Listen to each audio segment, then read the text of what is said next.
சிலையான சாலிஹீன்களே, அமெரிக்காவை சார்ந்த அல்லமா Malcolm X ரஹ்மத்துல்லாஹி அலைஹி அமெரிக்காவில் கருப்பு இனத்திற்காக வேண்டி போராடியவர்கள், அதற்கு பிறகு சிறைக்கு சென்று குர்ஆனை வாசித்து குர்ஆனுடைய நல்ல கருத்துக்களால் ஈர்க்கப்பட்டு இஸ்லாத்தை ஏற்றுக்கொண்டு வெளியே வந்து இஸ்லாத்தை வெகு சீக்கிரமாக மக்களிடத்தில் கொண்டு போய் சேர்ப்பதில் மிக நேர்த்தியானவர். அப்படி மார்க்கத்தை போய் மக்களிடத்தில் வெகு வேகமாக சேர்க்கிறார். அவருடைய கருத்துக்கள், அவருடைய வார்த்தைகள் மக்களிடத்தில் மிக அதிகமாக கவர்கிறது. மக்கள் இஸ்லாத்தை ஏற்றுக்கொள்கிறார்கள் என்பதற்காக வேண்டி சுட்டுக் கொல்லப்பட்டு ஷஹீதானார் அல்லாமா மால்கம் எக்ஸ் ரஹ்மத்துல்லாஹி அலைஹி. அவங்க சொல்லுவாங்க, எந்த சமூகத்திற்கு அதனுடைய வரலாறு தெரியவில்லையோ அந்த சமூகம் அந்த ஊரில் தனது வாழ்வை பூஜ்ஜியத்திலிருந்து தான் துவங்க வேண்டும் என்று அல்லாமா மால்கம் எக்ஸ் ரஹ்மத்துல்லாஹி அலைஹி சொல்லுவாங்க. அதே மாதிரி சமீபத்தில் மரணித்த உலக பேரறிஞர் அல்லாமா யூசுஃபுல் கர்லாவி ரஹ்மத்துல்லாஹி அலைஹி அவங்க சொல்லுவாங்க, எந்த சமூகத்திற்கு அதன் வரலாறு தெரியவில்லையோ அந்த சமூகத்தை அழிப்பது ரொம்ப லேசு அப்படின்னு சொல்லுவாங்க. அப்போ இந்தியாவில்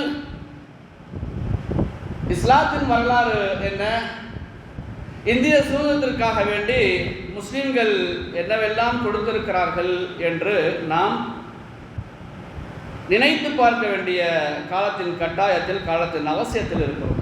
அல்லாஹ் கலாமிலே சையதுனா யூசுப் அலைஹிஸ்ஸலாம் அவர்களை, சையதுனா மூசா அலைஹிஸ்ஸலாம் அவர்களை, சையதுனா அய்யூப் அலைஹிஸ்ஸலாம் அவர்களை, நிறைய நபிமார்களின் வரலாறுகளை அல்லாஹ் பேசுகிறான். ஜக்கரியா நபி தனக்காக குழந்தை கேட்டார். அவர் அல்லாஹ் சொல்றான், இத்நாதா ரப்பஹு நிதாஅன் கஃபியா. அவருக்கும் அல்லாஹ்வுக்கும் ஏற்பட்ட ஒரு தனிமையின் உடன்படிக்கை அது. இறைவா, எனக்கு குழந்தை என் மனைவியோடு சேர்ந்து குழந்தை எல்லாம் பெற்றுக்க முடியாது, அதுக்கெல்லாம் வாய்ப்புலாம் இல்லை அப்படின்னு அல்லாஹ்ட்ட சொல்றாரு. என் மனைவிக்கோ அவளை பரிசோதித்த எல்லா மருத்துவச்சியும் சொல்லிவிட்டார்கள், இவள் மலடி, இவளுக்கு குழந்தை பெற பாக்கியம் இல்லை என்று. தனிமையில் ரப்பிடத்தில் பேசுகிற அந்த வார்த்தையை, அந்த வரலாறை ரப்பு கலாமிலே பேசுகிறான். அதற்கு பிறகு அல்லாஹ் அவருக்கு குழந்தை கொடுத்தான். அதற்கு முன்னால் யாருக்கும் பெயர் வைக்காத யஹ்யா என்று பெயர் சூட்டி அல்லாஹ் அவருக்கு குழந்தை கொடுத்தான் என்பதாக குர்ஆன் வரலாறை பேசுகிறது. அல்லாஹ் சொல்லுவான், ஃபகுஸுஸில் கஸஸ லஅல்லஹும் தஃபக்கரூன். நீங்கள் வரலாறுகளை வாசித்து காட்டுங்கள், அந்த மக்கள் அறிவு பெறுவார்கள், அந்த மக்கள் சிந்தனை பெறுவார்கள் அப்படின்னு சொல்லி அல்லாஹ் கலாம் ஷரீஃபிலே சொல்லி காட்டுகிறான். 1000 வசனங்களுக்கு மேல் குர்ஆனில் வரலாறு பேசப்படுவதற்கு காரணம், நாம் அதன் மூலம் படிப்பினை பெற வேண்டும் என்பதற்காக. நமது பிள்ளைகளுக்கு இந்தியாவினுடைய சுதந்திர வரலாறுகளை, நமது முன்னோர்கள் பட்ட சிரமங்களை, நமது முன்னோர்கள் கொடுத்த உயிர் தியாகங்களை, பொருளாதார வளங்களை நமது பிள்ளைகளுக்கு சொல்லிக் கொடுக்காவிட்டால் நமது பிள்ளைகளே சொல்லுவார்கள், இந்தியாவிற்கும் இஸ்லாத்திற்கும் எந்த சம்பந்தமும் இல்லை என்று. இப்பவே பாட புத்தகத்தில் அல்லாமா திப்பு சுல்தான் ரஹ்மத்துல்லாஹி அலைஹி அவர்களை, முகல்லாய மன்னர்களை, ஒரங்கசீப் ரஹ்மத்துல்லாஹி அலைஹி அவர்களை எப்படியெல்லாம் சித்தரித்து கொண்டு போய் சேர்க்க முடியுமோ அப்படியெல்லாம் சித்தரித்து சேர்க்கப்பட்டு முடித்து விட்டது. எனவே நாம் இந்தியாவில் எவ்வளவு சிரமப்பட்டு இருக்கிறோம் என்பதை நமது பிள்ளைகளுக்கு சொல்லிக் கொடுக்க வேண்டும், நாமும் தெரிந்து கொள்ள வேண்டும். பிரபல வரலாற்று ஆசிரியர் எழுத்தாளர் குஷ்வந்த் சிங் சொல்லுவார், முஸ்லிம்கள் அவங்களுடைய சதவீதத்திற்கு அதிகமாக தனது உயிர்களை இந்தியாவிற்காக, இந்திய சுதந்திரத்திற்காக கொடுத்திருக்கிறார்கள். அதை விட ஒரு படி மேலாக தனது வளங்களை, தனது சொத்து சுகங்களை கொடுத்திருக்கிறார்கள் என்பதாக எழுத்தாளரும் சிறந்த வரலாற்று ஆசிரியருமான குஷ்வந்த் சிங் பேசுகிறார். அதே மாதிரி நமக்கு தெரிந்த சுதந்திர போராட்ட தியாகிகள் ஒரு 10 பேரை சொல்லுங்க அப்படின்னா கடற்கன்னு கண்ணை மூடிட்டு நீங்கள் நானும் பிள்ளைங்க எல்லாரும் ஒப்பிக்கிறது மகாத்மா காந்தி, நேரு மாமா, இப்படி நிறைய பெயர்களை வாசிப்போம் நாம். ஆனால் இந்திய சுதந்திரம் அப்படி துவங்கியதல்ல. 1750 1750களில் வங்கத்து சிங்கம் அல்லாமா சிராஜுத்தௌலா ரஹ்மத்துல்லாஹி அலைஹி ஆங்கிலேயர்கள், பிரிட்டிஷ்காரங்க இங்கே வணிகத்துக்காக வரல, இஸ்லாத்தை அழித்து நாட்டை பிடிக்க வந்திருக்கிறார்கள். இந்தியாவின் வளம் அல்ல அவருடைய நோக்கம். இந்தியாவில் சிறந்து விளங்குகிற இஸ்லாமிய வளம் தான். இஸ்லாத்தை துடை தெரிய வேண்டும் என்பதுதான் அவருடைய கான்செப்ட். முஸ்லிம்கள் உள்ளத்திலிருந்து இஸ்லாத்தை எடுத்து விட வேண்டும், குர்ஆனை விட்டு முஸ்லிம்களை தூரமாக்கி விட வேண்டும் என்ற அந்த கான்செப்ட்ல வந்திருக்கிறார்கள் என்று விளங்கி மிகப்பெரிய பிலாசி போர் நடந்தது 1757 1757. நமக்கு கிடைச்சது சுதந்திரம் 1947. எத்தனை வருஷத்துக்கு முன்னாடி போராடி இருக்கிறாரு சொல்லுங்க. நீங்கள் என்ன விட கணக்கில் முடியல. 200 இயர்ஸ்க்கு மேலே, 200 இயர்ஸ்க்கு முன்னால் போராடி இருக்கிறார் அல்லமா சிராஜுத் தௌலா ரஹ்மத்துல்லாஹி அலைஹி. இவர் ஆங்கிலேயர்கள் போராடினால் நாட்டுக்காக, இந்தியர்கள் நாட்டின் சுதந்திரத்திற்காக போராடினால் இந்தியர்களை அடைப்பதற்காக வேண்டி கட்டிய சிறையில் பிரிட்டிஷ்காரர்களை அடைத்த பெருமை, கைது செய்து அடைத்த பெருமை அல்லமா சிராஜுத் தௌலா ரஹ்மத்துல்லாஹி அலைஹி அவர்களுக்கு சேரும். 1957 நடந்த பிலாசி போரில் நம்ம சிராஜுத் தௌலா ரஹ்மத்துல்லாஹி அலைஹி நாட்டுக்காக வேண்டி உயிரை கொடுத்து ஷஹீதானார்கள். பெருமக்களே, நமக்கு தெரியும் திப்பு சுல்தான் ரஹ்மத்துல்லாஹி அலைஹி 3 மைசூர் யுத்தங்கள், அவருடைய தந்தை, அவர் தந்தையோடு சேர்ந்து மைசூர் வேங்கை திப்பு சுல்தான் ரஹ்மத்துல்லாஹி அலைஹி. நீங்கள் மைசூர் போனவங்கள்ட்ட கேட்டு பாருங்கள். மைசூர் அந்த திப்பு சுல்தான் ரஹ்மத்துல்லாஹி அலைஹி மஸாரில் அவருடைய பிள்ளைகள், மனைவி, பெற்றோர்களோடு இந்த நாட்டுக்காக வேண்டி உழைத்திருக்கிறார்கள். பேர பிள்ளைகள் எல்லாம் ஷஹீதாகி இருக்கிறார்கள். இன்று நாம் சுதந்திரமாக பேசுகிறோம், சுதந்திர காற்றை சுவாசிக்கிறோம் என்றால் 1780 மூன்றாவது மைசூர் யுத்தத்தில் சாதாரண போர் வீரரை போன்று ஷஹீதாகி மைசூர் யுத்தத்தில் கிடந்தார்கள். வரலாறு நிறைய வாசிக்கிறது, நிறைய சொல்லித்தருகிறது. அதில் ஆங்கிலேயர்கள், பிரிட்டிஷ்காரர்கள் திப்பு சுல்தான் ரஹ்மத்துல்லாஹி நெஞ்சில் காலை வச்சுட்டு சொன்னான்னா, அவர் இறந்ததுக்கு பிறகு, ஷஹீதானதுக்கு பிறகு, இதற்கு பிறகு இந்தியா எங்களுடையது. இந்த வாசகத்தை அப்படியே கொஞ்சம் யோசிச்சு பாருங்களேன். எவ்வளவு பிரிட்டிஷ்காரர்களுக்கு குடைச்சல் கொடுத்திருந்தால், தொல்லை கொடுத்திருந்தால் அல்லமா திப்பு சுல்தான் ரஹ்மத்துல்லாஹி அலைஹி எவ்வளவு சிரமமாக இருந்தால் இறந்த சடலத்தின் நெஞ்சின் மீது கால் வைத்து சொல்லியிருப்பான். அவன் பூஸ்ட் காலோட, ஷூ போட்ட அந்த பூட்ஸு காலோட நெஞ்சு மேலே காலை வச்சு சொல்கிறான்னா எவ்வளோ வெறி இருக்கும் அவனுக்கு. திப்பு சுல்தான் ரஹ்மத்துல்லாஹி கொலை செய்யறதுக்கு, கொல்லப்பட்டதற்கு பிறகு நெஞ்சில் கால் வைத்து சொன்னார். காந்தியடிகள் கூட வரலாறுல பேசுவார், திப்பு சுல்தான் ரஹ்மத்துல்லாஹி அலைஹி கூட சேர்ந்து மக்கள் போராடி இருந்தால் அன்றே இந்தியாவிற்கு சுதந்திரம் கிடைத்திருக்கும் அப்படின்னு சொல்லி வரலாற்றாசிரியர் தாம்சன் என்பவர் குறிப்பிடுகிற பொழுது, டெல்லியில் நான் ஒரு கேம்பில் தங்கியிருந்தேன். என் கேம்புக்கு பக்கத்தில் ஏதோ மனித உடல்கள் எரிப்பது போன்று எனக்கு வாசனை அடைச்சது. பதட்டமாகி நான் எட்டி பார்க்கும் பொழுது அங்கே ஒரு 40 ஆலிம்களை ஆடை இல்லாமல் நெருப்பு குண்டத்தில் பக்கத்தில் நிற்க வச்சுருந்தாங்க. ஒவ்வொரு ஆலிமையும் தூக்கி பிரிட்டிஷ்காரன் உள்ள போடும்போது கேட்டான், நீ சுதந்திரத்துக்கு போராடுறத நிப்பாட்டிடு, உனக்கு சொகுசான வாழ்க்கை கொடுக்குறேன்னு சொல்லி வாலின் சொன்னார். நான் கொல்லப்பட்டாலும் சரி எனது போராட்டத்தை நிறுத்த மாட்டேன் என்று சொன்னார்கள் ஆலிம்கள். 40 ஆலிம்களை, அறிஞர்களை உடல் ஒட்டு துணி இல்லாமல் நெருப்பில் தூக்கி போட்டு பிரிட்டிஷ்காரர்கள் கொன்றார்கள். ஆட்சியாளர்கள், அதிபர்கள், அதிகாரிகள், மார்க் அறிஞர்கள், செல்வந்தர்கள் தன்னால் முடிந்த அளவு நாட்டுக்காக வேண்டி எது முடியுமோ அதை கொடுத்து சுதந்திரத்தை பெற்றிருக்கிறார்கள். அதே மாதிரி முகலாய பேரரசனுடைய கடைசி மன்னர் மாமன்னர் ஜாஃபர் பகதூர் ஷா, ராஜீவ்காந்தி அவங்க பிரதமராக இருக்கும் பொழுது அவருடைய கல்லறைக்கு போயிட்டு ராஜீவ்காந்தி சொன்ன வார்த்தையை கல்லறையில் பதிச்சு வச்சிருக்காங்களாம். மாமன்னர் ஜாஃபர் பகதூர் ஷாவுடைய கல்லறையில் நீங்கள் சிந்திய இரத்தத்தின் காரணமாகவே நாங்கள் இங்கு இந்தியாவில் சுதந்திரமாக வாழ்கிறோம் என்று. மாமன்னர் ஜாஃபர் பகதூர் ஷா அவர்கள் பர்மாவிற்கு நாடு கடத்தப்பட்டார்கள். இங்கே அவருடைய வார்த்தைகளால், அவருடைய செயல்களால் மக்கள் சுதந்திரத்துக்கு போராடுறாங்க அப்படின்னு சொல்லி. அதே போன்று அவர் நாடு கடத்தப்பட்டதற்கு பிறகு அவருடைய பிள்ளைகளை, அவருடைய பேர பிள்ளைகளை கொலை செய்து ஒரு நல்ல அற்புதமான வார்த்தை அது, தட்டில் வச்சு உடலில் கழுகும் காகமும் சாப்பிடணும்னு சொல்லி போட்டுட்டு தலையை கொண்டு போய் மாமன்னர் ஜாஃபர் பகதூர் ஷா அவங்கள்ட்ட தட்டில் மூடி வச்சு ஹர்ஷன் காட்டும் பொழுது, எங்கள் முன்னோர்கள்லாம் நிறைய இஸ்லாத்திற்காக நிறைய கொடுத்துருக்குறாங்க, அதெல்லாம் ஒரு பெரிய விஷயம் இல்லை, உயிர் கொடுக்கறதுலாம் ஒரு பெரிய விஷயம் இல்லை அப்படின்னு சொல்லி மாமன்னர் ஜாஃபர் பகதூர் ஷா மிக இலகுவாக சொல்லுவார். அதற்கு பிறகு அர்சன் கேட்பானா, உனக்கு அழுக வரலையான்னு சொல்லி. அப்போ மாமன்னர் ஜாஃபர் பகதூர் ஷா சொன்ன வார்த்தை நமது பிள்ளைகளுக்கு சொல்லிக் கொடுக்க வேண்டும், நமது வீட்டில் எழுதி போடணும். அரசர்கள் அழுவதில்லை, மன்னர்கள் அழுவதில்லை. நாட்டுக்காக எனக்கு பின்னால் வருகிற சந்ததிகள் இந்த உலகில் அடிமைத்தனம் இல்லாமல் சுதந்திரமாக வாழ வேண்டும் என்பதற்காக நமது முன்னோர்கள் எவ்வளவு முடிந்ததோ எது முடிந்ததோ அதை கொடுத்தார்கள். நேதாஜி சுபாஷ் சந்திரபோஸ் அவங்க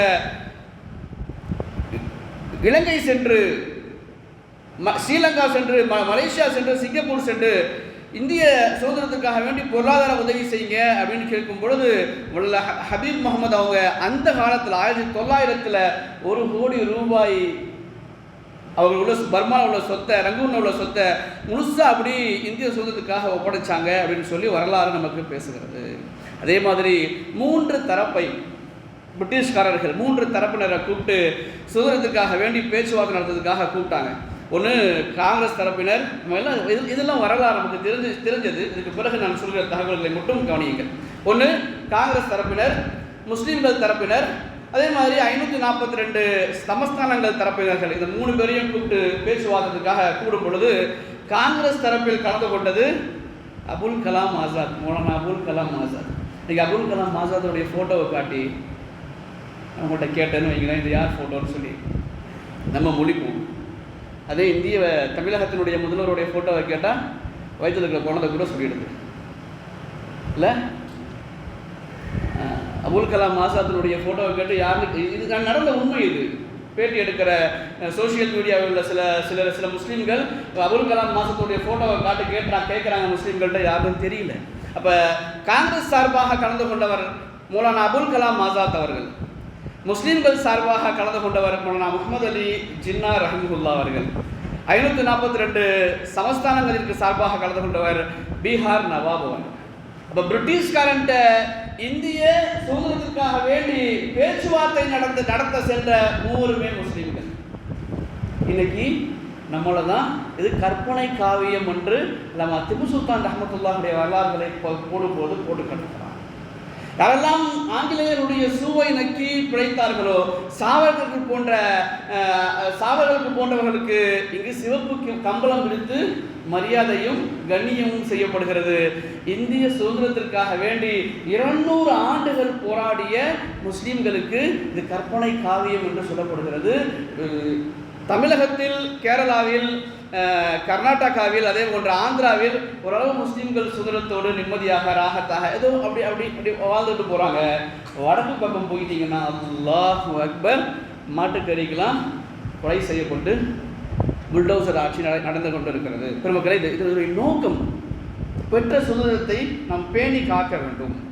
இங்கே பெற்ற சுதந்திரத்தை பேணி காக்கணும்னா நமது முன்னோர்கள் மாமன்னர் ஜாஃபர் பகதூர் ஷா, அல்லாமா திப்பு சுல்தான் ரஹ்மத்துல்லாஹி, நான் அப்படி ஒன்றா சும்மா அப்படி உதாரணத்துக்கு சொல்கிறேன். இவர்கள் அல்லாமல் நிறைய முஸ்லீம்கள் பொருளாதாரத்தை வாரி கொடுத்திருக்கிறார்கள், தேவைப்படுகிற பொழுது உயிரை கொடுத்திருக்கிறார்கள். இவங்க எல்லாரும் ஏன் இவ்வளவு கொடுத்தாங்க, ரத்தத்தை சிந்தினாங்க, உயிரை கொடுத்தாங்கன்னா இங்கே நம்ம சுதந்திரமாக வாழ்கிறதுக்காக, ஃபஸ்ட்டு நாம் சுதந்திரமாக வாழ்கிறதுக்காக, ரெண்டாவது நம்மோடு வாழ்பவர்களை, நம்மோடு இருப்பவர்களை சுதந்திரமாக வாழ விடுவதற்காக. இங்கே நான் வாழ்கிறதுக்காக யாரையாவது சாவடிச்சேன்னு வைங்களேன், அதற்கு பேர் சுதந்திரம் இல்லை. இதுக்கு என்ன குரு பெரிய வார்த்தை தான் பேசுகிறீங்க? நாங்கள் வாழ்கிறதுக்காக யாரையும் சாகடிக்கிறோம் அப்படிலாம் நாங்கள் இல்லை. எப்போல்லாம் வெள்ளம் வருதோ முதல் சஃப்ல இருந்து வாரி கொடுக்குறோம், அப்படி தானே? எப்பெல்லாம் எது தேவைப்படுகிறதோ முதல் அணியிலிருந்து வாரி கொடுப்பது நாங்கள் தானே. நாங்கள் எப்படி நான் வாழ்கிறதுக்காக நான் சாவடிப்பேன் அப்படின்னு நீங்கள் கேட்டிங்கன்னா, நான் சில விஷயத்தை அப்படி மேற்கோள் காட்டுறேன். அதை மட்டும் அந்த செயல்கள் மட்டும் நம்மள்கிட்ட இருக்கா அப்படின்னு ஒரு குணம் அப்படியே பார்ப்போமா இன்ஷா அல்லாஹ். சாலையில் நம்ம பயணிக்கிறோம்ல, ரோட்டில் ட்ராவல் செய்யும் போது பைக்லையோ கார்லையோ நம்முடைய ட்ராவல் எப்படி இருக்கிறது? சுதந்திரத்தை கொடுத்து இருக்கிறதா?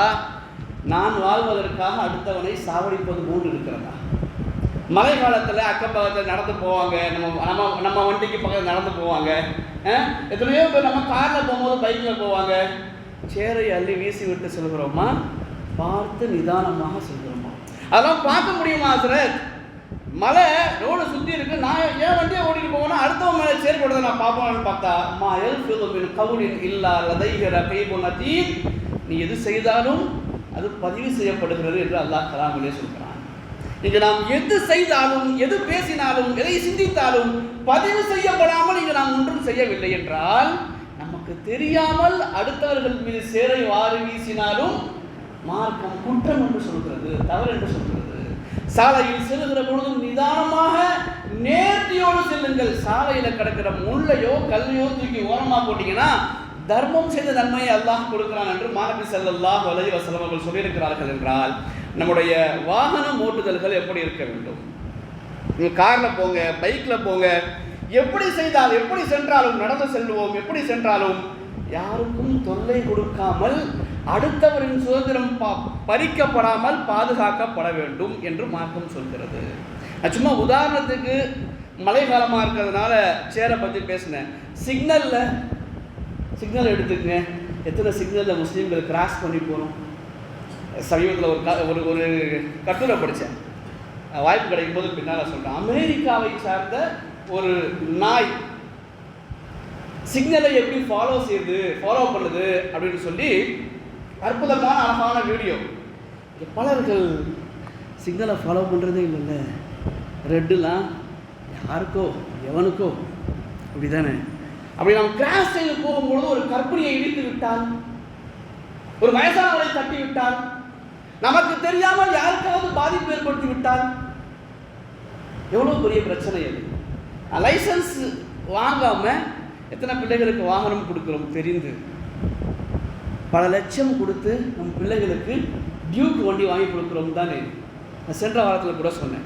ரெண்டு ஆண்டுக்கு முன்னால் ஜிஹெச் செங்கல்பட்டு ஜிஹெச்சினுடைய டீன் கேட்டார், 27வது ராவு, ரமலானோட 27வது ராவு, இன்னைக்கு என்னடா பண்டிகை உங்களுக்கு, ஏன்டா இவ்வளோ பேர் ஆக்சிடென்ட் ஆகி கிடக்குறீங்க? 27வது ராவில் 42 இஸ்லாமிய வாலிபர்கள் செங்கல்பட்டு மருத்துவமனையில் சேர்க்கப்பட்டிருந்தார்கள். எல்லாமே ரேஸு, எல்லாமே ஆக்சிடென்ட். 2 லட்ச ரூபா 3 லட்ச ரூபா பைக் வாங்கி கொடுக்குறோம். இவன் இருந்தாலும் காலம் முழுக்க நமக்கு கஷ்டம். யாரையாவது தட்டி சாகடித்து விட்டாலும், அப்போ ரோட்டில் செல்கிற வார்த்தைகள் கொஞ்சம் அப்படி தடிப்பமா, அப்படி கொஞ்சம் இதாக இருந்தால் நம்ம எவ்வளவு கேராக சாலையுடைய விதிமுறைகளை ஃபாலோ பண்ணுறோம். திடீர்னு லெஃப்டில் இண்டிகேட் போட்டு ரைட்டில் போயிடுறோமா இல்லையா? ஆட்டோவுக்கு, காருக்கு, பஸ்ஸுக்கெல்லாம் இண்டிகேட் எங்கே போடுறான், எப்படி திரும்புகிறான், எப்படி வரான் தெரியவே தெரியாதுல்ல, அப்படி தானே. லெஃப்டில் இண்டிகேட் போட்டு ரைட்டில் போகிறது, திடீர்னு சல்லுடைய எதிர்க்க வந்துடுறது. எவன் செத்தா என்ன, எவன் வாழ்ந்தா என்ன, நான் மட்டும் இது என்னுடைய ரோடு, நான் ரோட்டுக்காக வேண்டி இன்சூரன்ஸ் கட்டுறேன், நான் என்னுடைய வெஹிக்கிளுக்கு என்னுடைய இன்சூரன்ஸ் இருக்குன்னு சொல்லி கடந்து செல்கிற நாம் யோசிக்க வேண்டும், அடுத்தவருடைய சுதந்திரத்தை எவ்வளவு பறிக்கிறோம் என்று. பெருமக்களே, ஏதோ சாலையில் போகிற ஒரு விஷயத்தை எடுத்து சொல்லிக்கிட்டு இருக்கேன், அப்படி தானே. எத்தனை பேர் வாகனம் ஓட்டும் போது, கார் ஓட்டும் போது, பைக் ஓட்டும் போது சென்னை சிட்டியில் கூலாக வண்டி ஓட்டுறீங்க சொல்லுங்க பார்ப்போம். எவன்கிட்டையாவது சண்டை போட்டு, எவனையாவது திட்டி, எவன்கிட்டையாவது திட்டு வாங்கி, நம்முடைய ஒவ்வொரு நாள் டிராவலும் கூலாக நிதானமாக இருந்தால் அது அன்னைக்கு சாதனை தானே. வீட்டிலேருந்து புறப்பட்டு ஆஃபீஸுக்கு, வீட்டிலேருந்து புறப்பட்டு ஸ்கூலுக்கு, வீட்டிலேருந்து புறப்பட்டு எங்கேயாவது செல்லுகிற வரை யாரிடத்துலையாவது திட்டு வாங்குகிறோம், யாரையாவது திட்டு விடுகிறோம். பெருமக்களே, இதுவும் கூட தவறு என்று மார்க்கம் சொல்கிறது. அதே மாதிரி ரொம்ப அதிகமான ஹாரன், சரியான சவுண்டு, ஹார்ட் அட்டாக் உள்ளவங்க அப்பயே இறந்து போயிடுவான் போல. பின்னாடி அடிக்கிற ஹாரன் இருக்க, பல நாடுகளில் ஹாரன் அடித்தால் ஃபைனு. நம்ம நாட்டில் மட்டும்தான் ஹாரனை எப்பவும் அடிக்கலாம், எப்படியும் அடிக்கலாம். நாய் குலைக்கிற மாதிரி, மாடு கத்துற மாதிரி, சிங்கம் கத்திக்கிற மாதிரி எப்படியும் ஹாரன் வச்சு சுற்றலாம். கேட்கறதுக்கு ஆள் இல்லை, அப்படி தானே. அப்போ இதுவும் கூட சாலை விதிகளுக்கு எதிரானது. அதனால மார்க்கம் இதையுமே தடை செய்கிறது. அடுத்தவரின் சுதந்திரத்தை பறிக்காதீர்கள் என்று மார்க்கம் சொல்கிறது. நான் ஏன் சுதந்திரத்தில் எவ்வளவு கேர் எடுத்திருக்கிறேனோ அதே மாதிரி அடுத்தவருடைய சுதந்திரத்தையும் சரியான முறையில் பார்த்தால் மட்டுமே பெற்ற சுதந்திரத்தை நம்மால் பேணி பாதுகாக்க முடியும். நான் சொல்வது எல்லாமே வெறும் ஒரே ஒரு விஷயத்தை எடுத்து பேசுகிறேன். வியாபாரத்திட்டத்தை எடுத்துக்கொள்கிறேன். திருமணம் சொன்னார்கள், நம்பிக்கையோடு உண்மையான வியாபாரம் செய்பவர் நாளை மஹ்ஷரில் என்னோடு இருப்பார் என்று நாயகம் சொன்னார். நபியோடு இருப்பது எவ்வளவு பெரிய பாக்கியம். நபியோடு இருப்பது வியாபாரம் செய்தால் உண்மையாக நேர்மையாக நம்பிக்கையான வியாபாரிக்கு நபியோடு இருக்கிற பாக்கியம் கிடைக்கும் என்று பெருமானார் சொன்னார்கள்.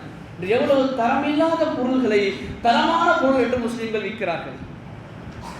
அடுத்து வியாபாரத்துக்கு அப்புறம் உறவுகள் பேணுவதில் எவ்வளவு அக்கறை செலுத்துகிறோம், எந்தெந்த உறவுகளுக்கு அவருடைய உரிமையை கொடுக்கிறோம். நான் அப்படியே மேற்கோள் மட்டும் காட்டிட்டு போறேன். பெற்ற சுதந்திரத்தை பேணி காக்க வேண்டும் என்பது வெறும் கொடி ஏற்றிட்டு கொடி இறக்கிட்டு அப்படி கடந்து போறது, திப்பு சுல்தானை பத்தி பேசுறது, அவர் உயிர் கொடுத்தாரு இவர் ரத்தத்தை கொடுத்தாரு, அது மட்டும் இல்லை.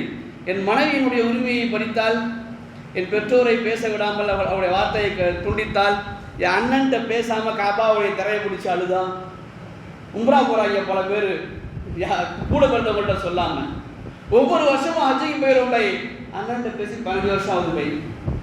இங்கு முதல் உறவினுடைய வரிசையை மார்க்கம் எப்படி போட்டு கொடுத்திருக்கிறது, நாம் எப்படி பின்பற்றுகிறோம்.